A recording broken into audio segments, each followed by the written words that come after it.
Today we're taking a look at these NFL matches, which are happening on Saturday, October 29, 2022, and giving you match breakdowns, betting tips and predictions in general on these games.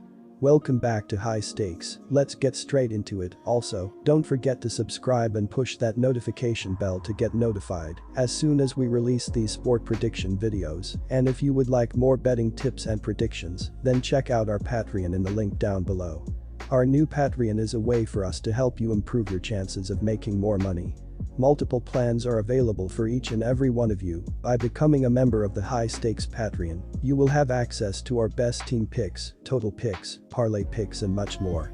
Stop wasting hours of your time searching for bad betting predictions that ends up costing you a lot of time and money. Join the High Stakes Patreon now and get the best betting picks. Dallas Cowboys vs Chicago Bears. The Bears have lost 3 of their last 4 games and 3 of their last 4 road games. They aren't very good offensively, scoring less than 20 points per game. Their passing game is the worst in the league, but their ground game leads the league. Unfortunately for them, the Cowboys have one of the best defenses in the league, and they've been very stout against the run, holding their last 3 opponents under 100 rushing yards per game, so expect them to keep Chicago's offense in check. The Cowboys have also struggled offensively, but they were without their starting quarterback for 5 of their last 6 games. Their running game is very good, and their passing game will return to form with Prescott back under center. Even though they will be without Elliott, Pollard has proven that he is more than up to the task. With the Bears having one of the worst run defenses in the league, expect the Cowboys to keep the ball on the ground and exploit Chicago's run defense. Go with the Cowboys to cover the spread. Take Dallas Cowboys minus 10 points. The under is 5-2 when the Dallas defense shows up at a stadium. Arguably the best defense in the NFL, the Cowboys have made an effort to suffocate offense to provide the support needed for Cooper Rush to manage his way to a 4-1 record as a starter. Dak Prescott is back in his rightful role as the starter, but this defense is a bit stiffer than the Detroit one last week. The Bears' offense has struggled against nearly every defense it has faced, but the Dallas defense will be the hardest test for Justin Fields and his cast of supporters. The Bears have hit the under 4 times this season for a 4-3 record.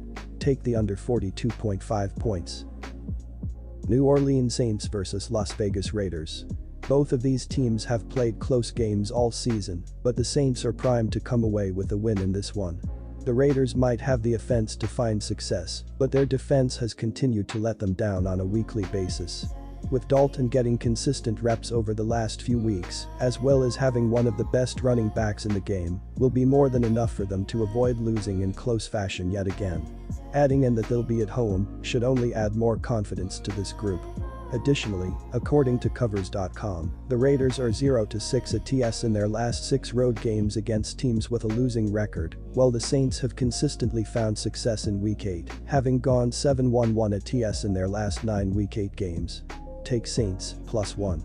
This week, we are blessed with a fairly lower over-under and 2 blessed quarterbacks. Even with the Saints throwing picks and giving the ball away, expect a higher scoring game especially from the Raiders' side, who are popping on all cylinders. Looking at the trends tells the story. Over is 4-0 in both the Saints and Raiders' last 4 games overall, and over is 5-0 in the Raiders' last 5 games in October. This game will easily go over 49.5 total points. Atlanta Falcons vs Carolina Panthers. The Falcons will be able to come away with a win in this one, and the ground game will be the difference on both sides to lead the way. Atlanta has one of the league's best ground games, while their rushing defense is elite as well. Combining those two will serve to take away Carolina's main advantage last week, and controlling the clock will allow them to ease into a win. Adding in the fact that they'll be at home will only serve to add to their advantage. Additionally, according to covers.com, the Panthers are 0-5 at TS in their last 5 games, following an ATS win, while they are also 2-7 at TS in the last 9 meetings between the two teams. Take the Atlanta, -4 points. Interim coach Steve Wilks' squad is dead last in the NFL in total yards per game, 271.9, and 27th in points scored per game, 17.7. Longtime star running back Christian McCaffrey is now on the 49ers, and receiver Robbie Anderson was traded away a week ago. DJ Moore, who has been the subject of trade speculation, is the last man standing, 273 receiving yards and 2 TDs. Donta Foreman will likely be the team's leading rusher, with McCaffrey gone and Chuba Hubbard a non-participant in practice on Wednesday. The rushing duo combined for 181 rushing yards and a touchdown against Tampa Bay. The Falcons were shut out in all three quarters, except for the second last game, with only 214 yards of total offense. 10 of their 17 points also came in the final 39 seconds of the first half. Atlanta's run game was shut down, and QB Marcus Mariota completed just 8 passes, leading to the Falcons' first Austrian shillings loss of the season. That's not the norm for an Atlanta squad that's fourth in the NFL in rushing yards per game, 156.9, and averages the 12th most points in the NFL, 23.3. The under is 13-4-1 in the last 18 meetings between these rivals, and the total has averaged 41.3 points in the last 10 meetings. Atlanta will be glad to run the football and secure a crucial win. Carolina, on the other hand, is likely beginning to tank for a top draft pick. Even if they can ride the momentum of last week's victory into Atlanta, there's little doubt in my mind the Panthers will look to run the football and eat up game clock on the road. I'm taking the under at 41.5 total points. Philadelphia Eagles vs Pittsburgh Steelers. For the year, the Eagles are 13th in the league in passing offense with 238.5 yards per game and 6th in rushing offense with 156 yards per contest. Philadelphia stands 4th in the league in scoring offense with 26.8 points per game, while they are 4th in the league in scoring defense by allowing 17.5 points per contest.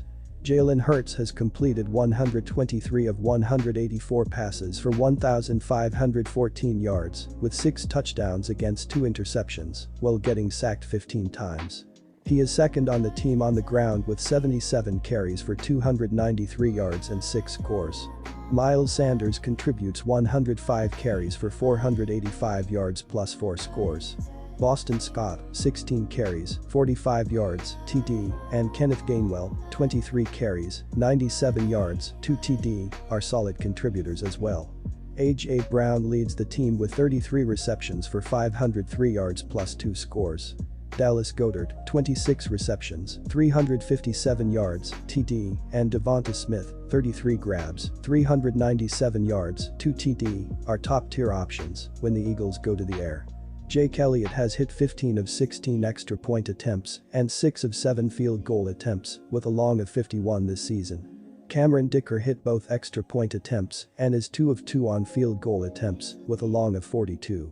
The Steelers are 24th in the league in passing offense as they average 210.7 yards per game through the air. The team is 27th in the league in rushing offense as they put up an average of 87.9 yards per contest. Pittsburgh is 30th in the league in scoring offense with 15.3 points per contest and 22nd in scoring defense as they allow 23.1 points per game. Mitch Trubisky is 78 of 128 passing for 767 yards with 3 touchdowns and 2 interceptions, while getting sacked 9 times. He adds 29 yards and a score on the ground. Kenny Pickett is 87 of 127 passing for 771 yards with 2 touchdowns and 7 interceptions on the year. He contributes 61 yards and 2 scores on the ground. Najee Harris leads the team on the ground with 100 carries for 329 yards plus a score. Jaylen Warren, 23 carries, 103 yards, and Chase Claypool, 8 carries, 55 yards, have seen action in the ground game as well. Deontay Johnson leads the team in receptions with 38 receptions totaling 337 yards on the season. George Pickens, 26 catches, 338 yards, TD, Pat Freiermuth, 28 grabs, 310 yards, TD, Chase Claypool, 28 catches, 266 yards, TD, and Harris, 18 receptions, 86 yards, 2 TD, have been active as well. Chris Boswell has hit all 9 extra point attempts and 12 of 16 field goal attempts this season, with a long of 59 on the year. Philadelphia is pretty much at full strength and they went out on the trade market, bringing in defensive end Robert Quinn from the Bears for a 4th-round pick, bolstering their defensive line. That can offset if Graham is out or on a snap count here and makes them that much more dangerous as the season wears on. The Eagles have been effective on the offensive side of the ball, though getting someone other than Smith, Brown and Goedert involved in the passing game would be nice. Pittsburgh is still looking to get things together as it's a bit of turmoil with Trubisky starting the year under center before Pickett took over. The run game has struggled and the receiver group has underwhelmed in the first 7 weeks of the season. Pittsburgh played inspired defense last week but still came up short. Philadelphia is much more explosive offensively than Miami at this point, and they should win this one comfortably to cover the line. Take the Philadelphia Eagles -10 points. The Steelers possess one of the lowest scoring offenses in the league, with a 15.3 points per game average. Over their last 5 games, they are averaging just 14 points. The Eagles have scored over 20 points in each of their games this season, but only once have gone into the 30s, and that was in Week 1. The Steelers struggle to score against any defense, and Philadelphia's is a good one. Because of that, I don't see Pittsburgh doing enough to hold up their end. Take the under, 43.5 points.